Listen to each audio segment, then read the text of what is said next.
परीक्षा सवाल जब भी रहेगा आप लोग लगा लीजिएगा। मतलब देखो, ये पिंड कोई नहीं, गोली और बंदूक पे भी निकलता है। कल सवाल समझाए थे ना कि जैसे मान लीजिए यहाँ दे दिया है कि ये हमारा पहला पिंड है, ये दूसरा पिंड है।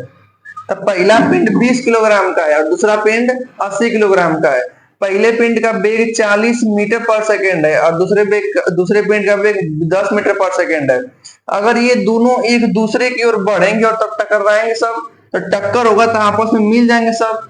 तो देखिए, तो ये जो पिंड है इसका द्रव्यमान को मानेंगे m1 और इसके वेग को मानेंगे v1। तो संवेग निकालेंगे और हम जानते हैं कि संवेग बराबर क्या होता है, p बराबर द्रव्यमान गुणे के वेग। तो 40 का गुणा 20 में करेंगे तो कितना हो जाएगा, 800। तो पहला वाला जो पिंड है ना अपने पास 800 किलोग्राम मीटर पर सेकेंड का संवेग लेके चल रहा है। और दूसरा पिंड पर आइए, तो दूसरा पिंड का किलोग्राम 80 किलोग्राम का है, वेग इसका 10 मीटर पर सेकेंड है। तो अगर इसका संवेग निकालेंगे तो m2 v2 हो जाएगा। तो 80 गुणे 100 10 कितना हो जाएगा, 800 किलोग्राम मीटर पर सेकेंड।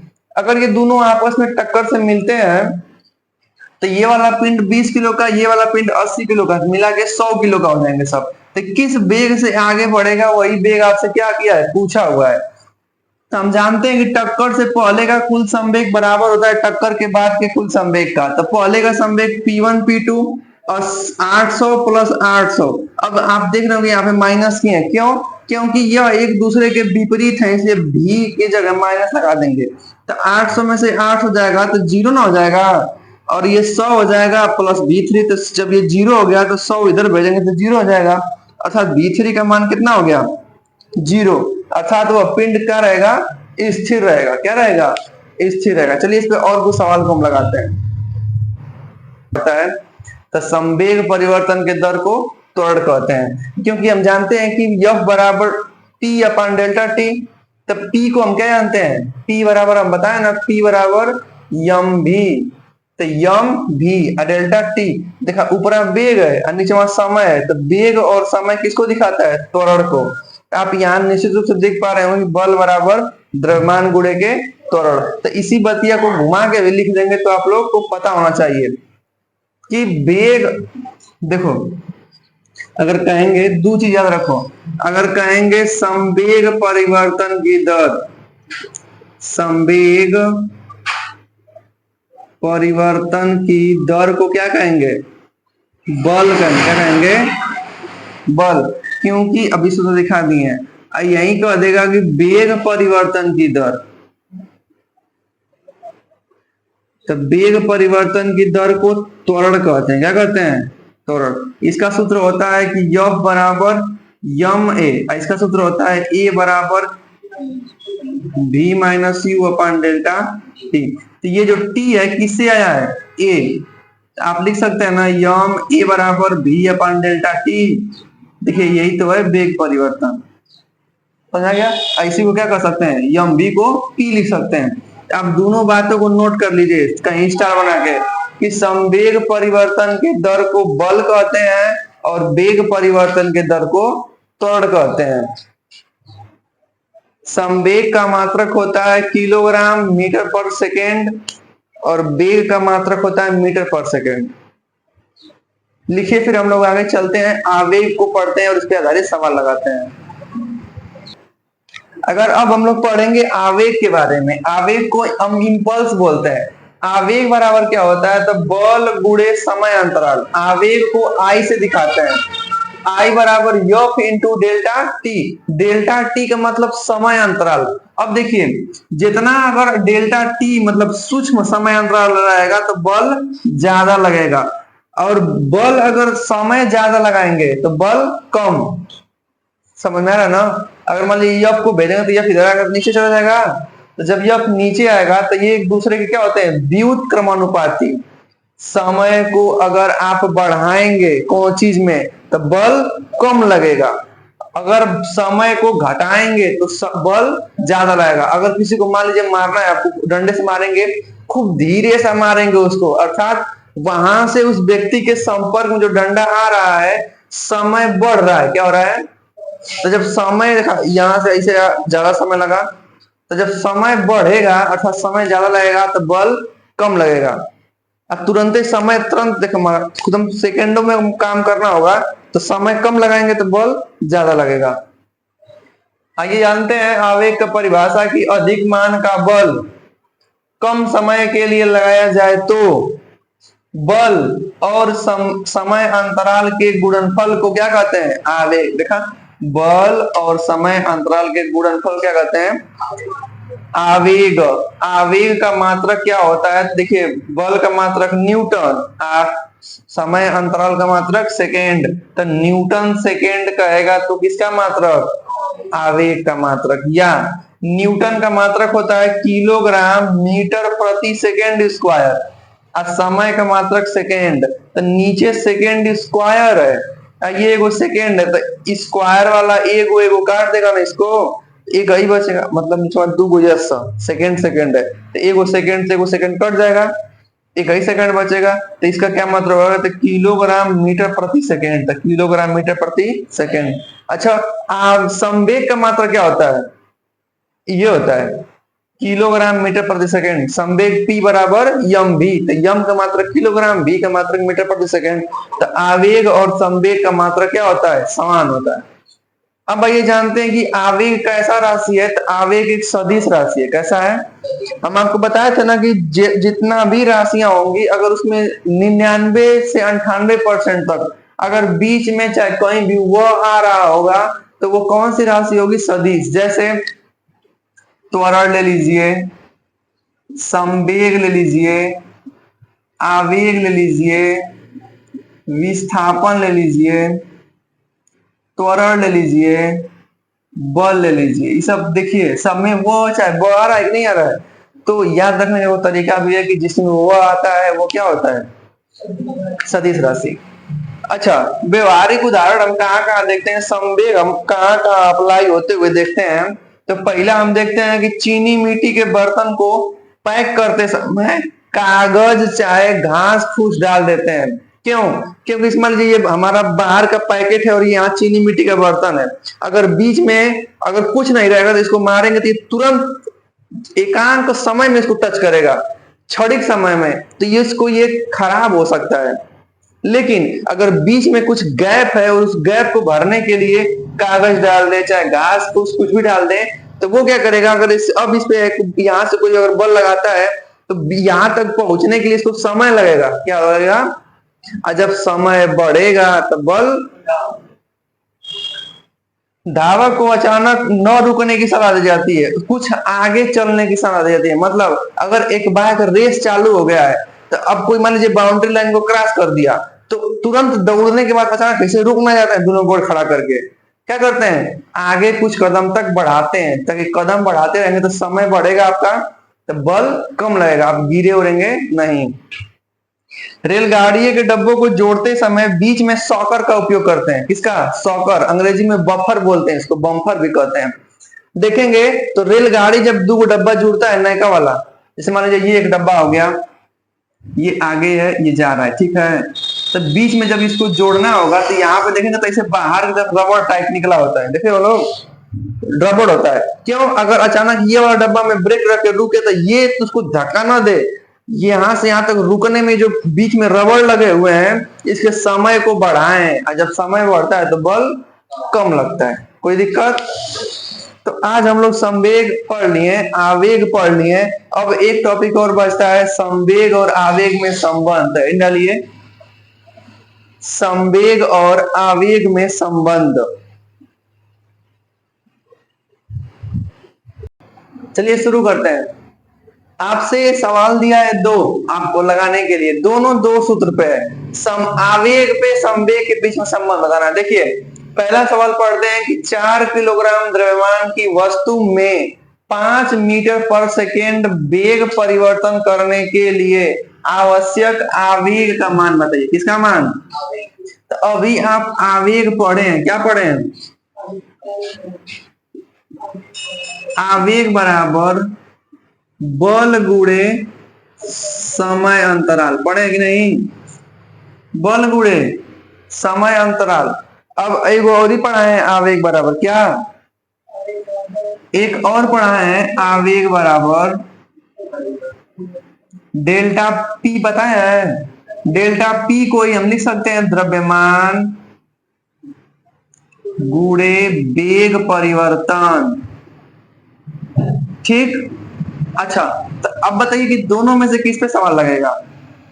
द्रव्यमान दिया है और वेग परिवर्तन दिया। देखिए 4 किलोग्राम क्या है? द्रव्यमान। अब 5 मीटर पर सेकंड क्या है? वेग। तो ये वाला फॉर्मूला पर नहीं, ये वाला पर लगेगा। तो अब इस पे लगाइए सेकंड वाले पर, आई बराबर यम इंटू डेल्टा वी। यम यम माने ग्राम, क किलोग्राम का है तो 4 किलोग्राम का है। कितना? तो 5, तो 4 पांचे 20। अब बहुत दिक्कत होता है मात्रक लिखने में, तो आप लोग रट लीजिएगा कि किलोग्राम मीटर पर सेकेंड होता है। तो आवश्यक आवेग का मान 20 मीटर पर सेकेंड होगा। कितना होगा?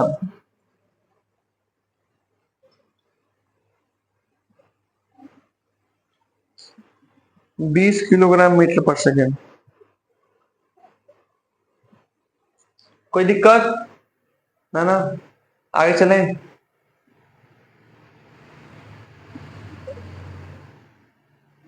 देखिए इसमें भी आपको आवेग ही बताना है, लेकिन आवेग और बल दोनों बताना है। ये सूत्र देखिए, एक पिंड का संवेग 1 मिनट में, अर्थात आपको समय मिल गया 200 किलोग्राम मीटर पर सेकेंड से बढ़कर 800 किलोग्राम मीटर पर सेकेंड रहता है। मतलब ये हमारा P1 मिल गया, अर्थात संवेग में ना परिवर्तन हो रहा है, तो ये P1 मिल गया और ये हमारा P2 मिल गया। संवेग में 200 किलोग्राम मीटर पर सेकंड से बढ़कर 800 किलोग्राम मीटर पर सेकंड हो जाता है। तो पिंड पर आरोपित बल बताइए और क्या बताइए? आवेग बताइए। चलिए बताते हैं आपको। अभी आपने पढ़ा है आवेग बराबर डेल्टा पी, पढ़ा है कि नहीं पढ़ा है? तो आप देखा, आपको आवेग बताना है, तो आवेग बताने के लिए डेल्टा पी कर देंगे तो पता चल जाएगा। डेल्टा पी बराबर क्या होता है? तो दूसरा संवेग माइनस पहला संवेग, तो हो जाएगा P2 माइनस P1। तो P2 कितना है? 800। अब P1 कितना है? 200। तो 800 में से 200 कितना बचेगा? किलोग्राम मीटर पर सेकेंड। ये हमारा क्या हो गया? आवेग हो गया। क्या हो गया? अच्छा, हमसे तो इस सवाल में दो चीज पूछा है ना, आवेग भी पूछा है और बल भी पूछा है। तो हम आवेग निकालनी है, आवेग निकालनी है। अब आइए बल निकाल लेते हैं। हम अबे पढ़े हैं कि आवेग बराबर क्या होता है? बल गुणे समय अंतराल। पढ़े हैं? आवेग हमको पता चल गया है, समय हमको देवे किया है 1 मिनट, तो यफ का मान निकालना है। तो ये उठ के नीचे चला जाएगा, चाहे मान रख दीजिए हमें। आवेग आ गया है 600, यफ का मान पता करना है। डेल्टा टी 1 मिनट है, तो मिनट में नहीं सेकेंड में बताया थे आप लोग को, तो 60 हो जाएगा। तो इन्हीं चला जाएगा। 60 दाम में 600, अर्थात उस पिंड पर जो आरोपित बल होगा 10 न्यूटन का। तो आप लगा सकते हैं आप लोग। जितना भी हम लोग आज सवाल पढ़ेंगे, ठीक ना, इन सभी सूत्रों पे आधारित होगा। एक एक सवाल को लगाते हैं। चलिए तो शुरू करते हैं।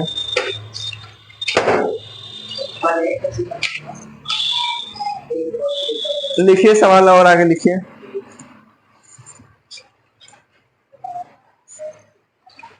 देखिए एक वस्तु पर 25 न्यूटन का बल लग रहा है।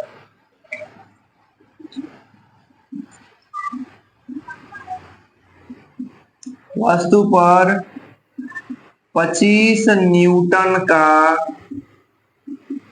बल लग रहा है, तो उसमें उसमें 5 मीटर पर सेकंड स्क्वायर का त्वरण उत्पन्न हो रहा है।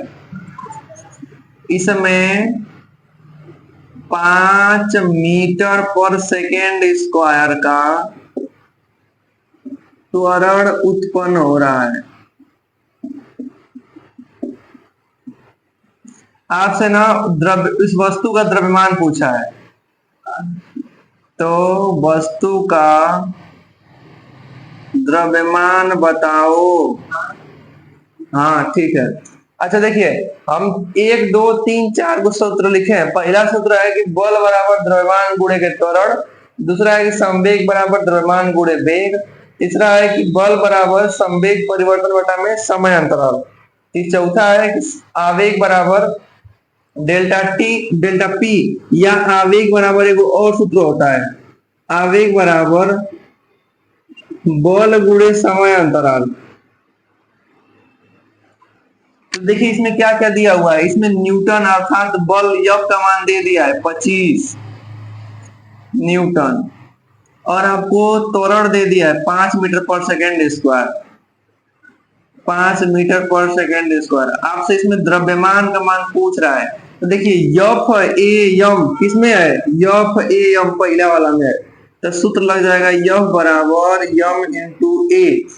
एफ का मान दे दिया है कितना 25, यम का मान पता करना है, ए का मान दे दिया है 5। तो देखा 5 एकम 5, 5 5 25, अर्थात उस वस्तु का जो द्रव्यमान है, अर्थात जो यम है कितना ग्राम, 5 किलोग्राम। ठीक ना। तो इसी प्रकार से अब आप सवाल इस पे लगा लीजिएगा। अब हम दूसरे फार्मूले पे सवाल बताते हैं। पहला वाला जो देखो, इसमें दो गो पिंड है, कगो पिंड, दो गो, एगो एगो कितना किलोग्राम का है, तो एगो 2 किलोग्राम का है, और दूसर का 4 किलोग्राम का है। पहलका वाला में कितना तोड़ लग रहा है, तो कह देंगे कि 5 मीटर पर सेकंड स्क्वायर, और दूसर के वाले में 2 मीटर। तो कुल पहलका वाला को कितना बल हो सकता है, तो यफ बराबर यम ए। तो यम का मतलब 2, ए का मतलब 5, तो 5 दूना के 10 गुणा करना है। देखो जैसे अगर पहला वाला कह रहा है कि 2 किलोग्राम की वस्तु में 5 मीटर पर सेकंड स्क्वायर का त्वरण लग रहा है, तथा 4 किलोग्राम की वस्तु है और उसमें 2 मीटर पर सेकंड स्क्वायर का त्वरण लग रहा है, तो उनमें से सबसे अधिक बल किसको चाहिए। तो देखो अगर पहली वस्तु के लिए अगर आप बल निकालते हैं, तो बल यफ बराबर क्या होता है, यम ए। तो यम का मतलब 2, ए का मतलब 5, तो 5 दूना के 10। तो पहला वस्तु को ना 10 न्यूटन का बल लग रहा है, कितने न्यूटन का, 10। और दूसर का देखो, दूसर का जो है वो 4 किलोग्राम का है और 2 मीटर पर सेकंड चल रही है। तो यही निकाल देते हैं। अगर F2 निकाला जाए, बल F2, ये F1 है, F2 निकालें तो यम इंटू ए। तो देखो ये 4 किलोग्राम का है और ये 2 न्यूटन का 2 मीटर पर सेकंड त्वरण है, ये कितना हो जाएगा 8 न्यूटन। तो देखो पहली वस्तु को लग रहा है 10 न्यूटन का बल लगाना पड़ेगा, और दूसरी वस्तु को 8 न्यूटन का बल लगाना पड़ेगा। इसका इसमें गुणा कर दिए और इसका इसमें गुणा कर दिए। तो सबसे ज्यादा बल किसको लगाना पड़ेगा, पहली वस्तु को कि दूसरी वस्तु को, पहली को। क्यों, क्योंकि पहला कौन न्यूटन का है, 10 न्यूटन का लगाना पड़ रहा है, इसको 8 न्यूटन का। अतः F1 बड़ा होगा और F2 क्या होगा, छोटा। आगे देखिए, यह है कि 10 किलोग्राम की बंदूक से 60 ग्राम का गोली निकाला गया है। तो यह गोली 160 मीटर पर सेकंड के वेग से छोड़ी जाती है, तो बंदूक किस वेग से पीछे हटेगी, इसी को आपको क्या करना है, बताना है। तो देखिए बंदूक किधर हट रही है, पीछे की ओर, अर्थात वेग उसका पीछे जाएगा। तो हम बताए थे संवेग यम1 v1 बराबर m2 v2। यह यम जो है वस्तु का तरफ कहा गया, वस्तु का है, ये गोली का है ना, गोली का है, और इधर क्या है, ये बंदूक का संवेग है, दोनों आपस में बराबर होंगे सब। तो देखिए यम का मतलब गोली कितना ग्राम की है, 60 ग्राम की है, तो 60 लिखेंगे। तो ग्राम ना किलोग्राम में चाहिए, तो हमको यहाँ बटा में 1 ऐड कर देंगे। गोली का वेग कितना है, 160 मीटर पर सेकेंड हो जाएगा। बंदूक कितने ग्राम का है, तो 10 किलोग्राम का है, इसको बदलेंगे ग्राम में। तो किलोग्राम को ना जब ग्राम में बदलते हैं, 10 को 3000 से गुणा कर देते हैं, चाहे 1000 से गुणा। अब इसी का हमको वेग चाहिए, क्योंकि बंदूक पीछे की ओर जा रही है, तो इसका दिशा किस में जाएगा, माइनस लगा देंगे। इसी को हल कर दीजिएगा, 2 को 0 से 2 को 0 कट जाएगा, 16 अच्छा का 96 हो जाएगा, 96 बटा में 10 बराबर 10 पर 3 घात, और ये तो 10 पे 4 घात हो जाएगा, और ये हो जाएगा v2 माइनस में, यहाँ तक आ रहा है। 60 ग्राम था, तो इसको बदले किलोग्राम में, ठीक ना। भाई हटा था इसको कहीं, बंदूक किलोग्राम में था तो नहीं करेंगे सर पूरा ना, इतना ठीक है, समझ रहा है। देखो ये M1 गोली का द्रव्यमान है, वेट है, तो गोली 60 ग्राम की है, तो ग्राम में नहीं वो किलोग्राम में चाहिए, तो बटा में घेर कर दिए हम। गोली का वेग 160 मीटर पर सेकेंड था, बराबर बंदूक, तो बंदूक का द्रव्यमान 10 किलोग्राम, तो किलोग्राम इधर भी किलोग्राम इधर भी किलोग्राम, ठीक है। गो बंदूक का वेग बताना है तो V2 हो जाएगा, तो बस आप कुछ मत कीजिए, 2 जीरो से 2 जीरो ये और ये खत्म, 16×96 हो जाएगा, ये बटा में 10 हो गया, ये वाला बराबर 10 गुणे V2 हो गया है, तो 10 को हटा दीजिए, ये चला जाएगा नीचे, तो अर्थात ये हो जाएगा 96 बटा में 10 दाम में 100, ये हो जाएगा V2, माइनस यहाँ लग जाएगा, 2 को 0 है, यहाँ 10 में लगा जाएगा, अर्थात -996 मीटर पर सेकेंड। ये चिन्ह माइनस लगेगा, माइनस ये दिखा रहा है कि बंदूक कहाँ जाएगी, पीछे। बस कुछ नहीं करना है, बंदूक का गोली का संवेग बराबर बंदूक का संवेग निकाल देंगे तो हमारा आंसर आ जाएगा। नहीं है तो पूछ लीजिए। मात्रक आपको समान होना चाहिए, मात्रक क्या होना चाहिए, समान। मात्रक समान नहीं करेंगे तो ये गलत हो जाएगा ना, क्योंकि अगर ये ग्राम रहेगा आप इधर किलोग्राम में करेंगे तो आंसर सही नहीं आएगा, आप इस बात को ध्यान रखिएगा। देखिए यदि कोई ट्रक विरामावस्था से चलकर 20 सेकंड में 400 मीटर दूर जाता है, मतलब ना वो 20 सेकंड में, जैसे ही 20 सेकंड होता है वैसे ही 400 मीटर दूर चला जाता है, तो उसके त्वरण की गणना कीजिए और ट्रक पर लगने वाला बल भी बताइए, तथा यदि वो ट्रक का द्रव्यमान 7000 किलोग्राम है तो अब कैसे लगाएंगे सुनिएगा। तो ट्रक पहले नंबर की विरामावस्था से चल रहा है, अर्थात ट्रक में U का मान 0, ट्रक 20 सेकंड में, अर्थात T दे दिया है, T बराबर 20 सेकंड, और कितना दूर जाता है 400 मीटर दूर, तो यस से दिखाते हैं दूरी को, 400 मीटर दूर गया। क्या पूछा है, आप त्वरण बताइए, अर्थात ए का मान बता दीजिए, फिर क्या पूछा है, बल बताइएगा, और क्या दे दिया, द्रव्यमान दे दिया, यह जो ट्रक है 7000 किलोग्राम का है। अच्छा सुनिए, बल हम कैसे निकाल सकते हैं, बल बराबर द्रव्यमान गुणे के त्वरण, द्रव्यमान पता है, त्वरण नहीं पता है, तो त्वरण पता रहता तो निकाल लेते हैं, ठीक है। त्वरण नहीं पता है तो त्वरण पता करने के लिए हमको कुछ दे दिया गया, U का मान, T का मान, S का मान दे दिया है, तो आप गति का समीकरण से त्वरण निकालते हैं। गति का समीकरण दो होता है, कौन कौन, B बराबर U प्लस AT, यस बराबर UT plus half AT square, और V स्क्वायर बराबर U square plus 2A yes. तो देखिए तो किसमें किसका उपयोग करेंगे, यस दे दिया है, U दे दिया है, T दे दिया है, A निकालना है, काम हो जाएगा ना, यही फॉलो होगा। ये नहीं लगेगा, अंतिम वेग तो पते नहीं है, A भी नहीं लगेगा, और अंतिम वेग भी नहीं पता है, A भी नहीं पता, तो इसका प्रयोग नहीं करेंगे, अर्थात गति का दूसरा का समीकरण से अलग जाएगा। यस बराबर UT plus half AT square से हम A निकाल पाएंगे, यस, यस का मान 400, U का मान 0 है तो पूरा 0 हो जाएगा, हटा दे रहे हैं के बार में। A हमको पता करना है, T हमको दे दिया, T क्या जान दिया 20 सेकेंड, तब 20 का वर्ग माने 20 गुणे के 20।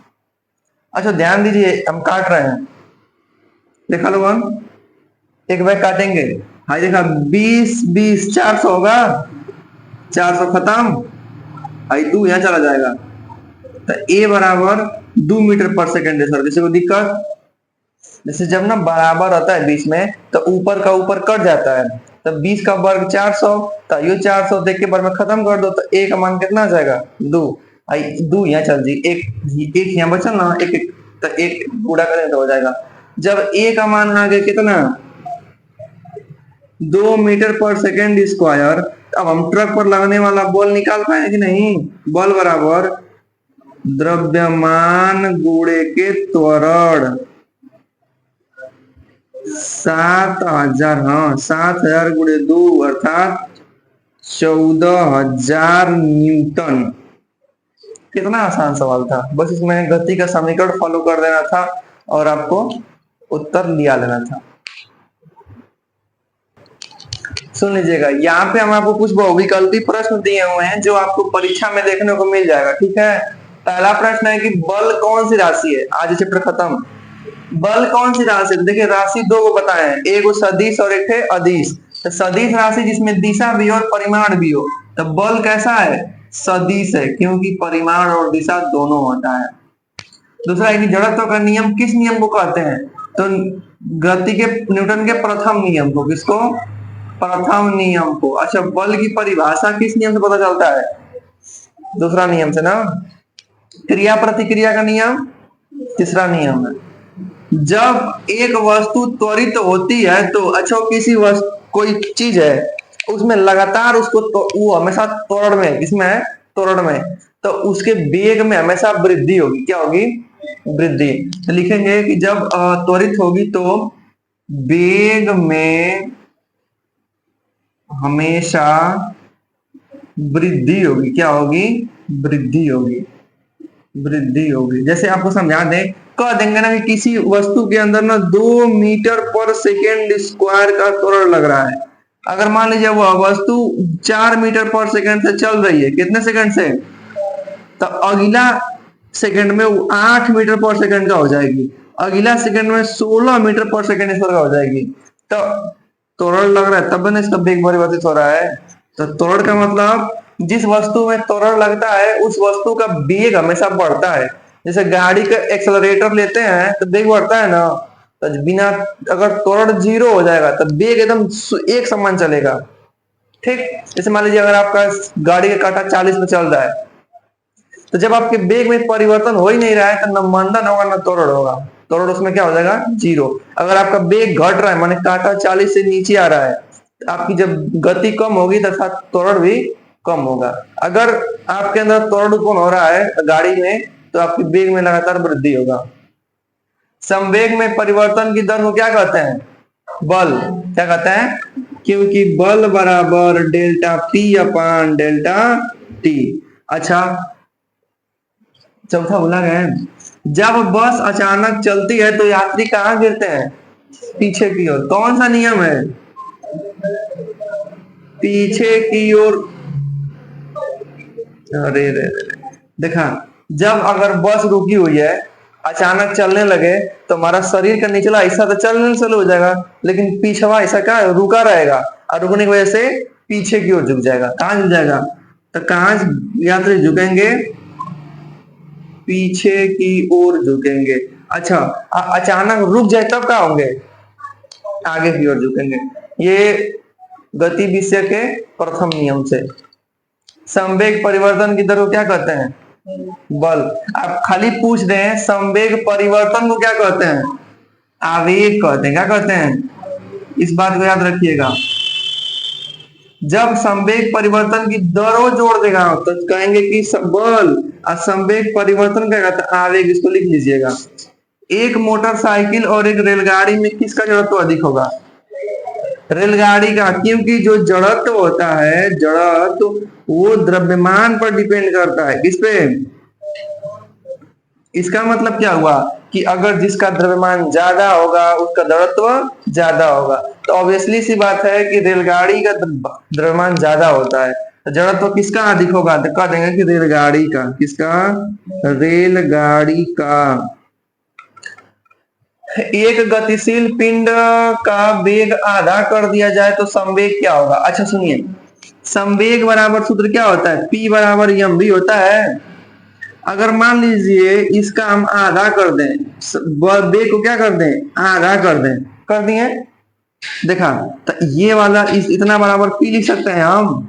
देखा, अगर P बराबर mv होता है, अगर मान लीजिए P1 निकालें और वेग को आधा कर दिए तो v में बटा में 2 कर दिए, तब ये पहले का क्या हो जाएगा, आधा हो जाएगा। ये इतना बराबर P होता है ना, तो पहले संवेग का क्या हो जाएगा, आधा। अगर कभी भी वस्तु के वेग में आधा अगर उसको करते हैं तो उसका संवेग भी कितना हो जाता है, आधा हो जाता है। तो आज इसको हम समाप्त कर दिए, ठीक ना। हाँ मतलब बोला कि हाँ, जैसे देखो P प्रोपोर्शनल होता है V के, वेग बढ़ेगा तो P क्या होगा, बढ़ेगा। P का मतलब संवेग। अगर वेग घटेगा तो संवेग भी क्या होगा, घटे। कब, जब द्रव्यमान बराबर रहेगा तो। जैसे अगर मान लीजिए हम दो पेन लिए हैं, यो 5 किलोग्राम का, यो 5 किलोग्राम का, तो अब इन इसका संवेग इसके वेग पर डिपेंड करेगा। अगर इसको फेंकेंगे 2 मीटर पर सेकंड के वेग से, इसको फेंकेंगे 4 मीटर पर सेकंड के वेग से, तो इसका संवेग ज्यादा, इसका कम।